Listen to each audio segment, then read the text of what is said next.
একটা গভীর জঙ্গলে বসবাস করত 4 অদ্ভুত প্রাণী, যেমন শেয়াল, বাঘ এবং নেকড়ে। জঙ্গলের পরিবেশটা সবসময় রহস্যময় আর কিছুটা ভয়ঙ্কর ছিল। প্রাণীগুলো জানতো এই জঙ্গলে টিকে থাকতে হলে নিজেদের সেরাটা দিতে হবে। কিন্তু এই জঙ্গল ছিল অস্বাভাবিক। এখানে সবকিছুই কঠিন, ঝুঁকিপূর্ণ, আর প্রতিটি দিন ছিল বেঁচে থাকার যুদ্ধ। বন্ধুরা, আমরা এখন আলোচনা করব শেয়ালকে নিয়ে। আমরা সকলেই জানি শেয়াল ছিল খুবই চালাক, কিন্তু তার চালাকি কখনো কখনো তাকে অন্ধকারের দিকে নিয়ে যেত। সে সবসময় নিজের জন্য সুরক্ষা খুঁজত, অন্যদের সাহায্য না করে। কিন্তু একদিন এক মহা বিপদে পড়ল।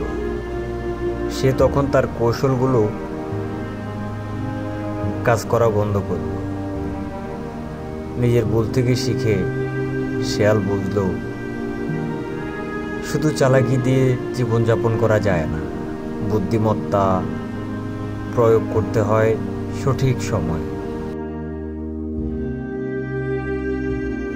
বন্ধুরা, আমরা সকলে তো বাঘকে চিনি।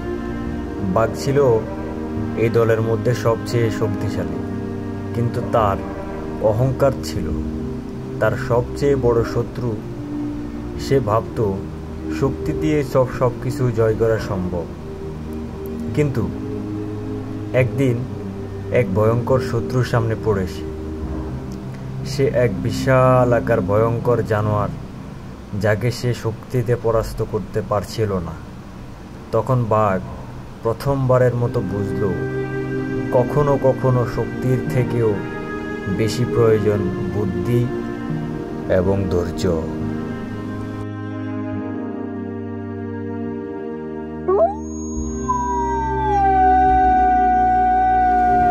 নেকড়ে,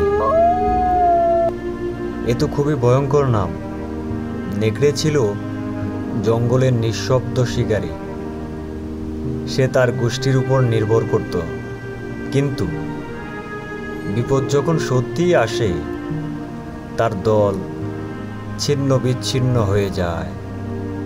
একা পড়ে যাওয়া নেকড়ে সেই মুহূর্তে বুঝতে পারল আসল শক্তি দলবদ্ধতায় নয়, বরং নিজের ভেতরের শক্তিকে খুঁজে পাওয়াই আসল শক্তি।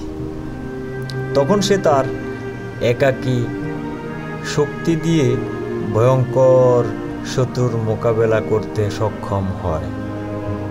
বন্ধুরা, আমাদের এই গল্পটা আপনাদের যদি ভালো লাগে তাহলে অবশ্যই লাইক করবেন আর ফলো করবেন।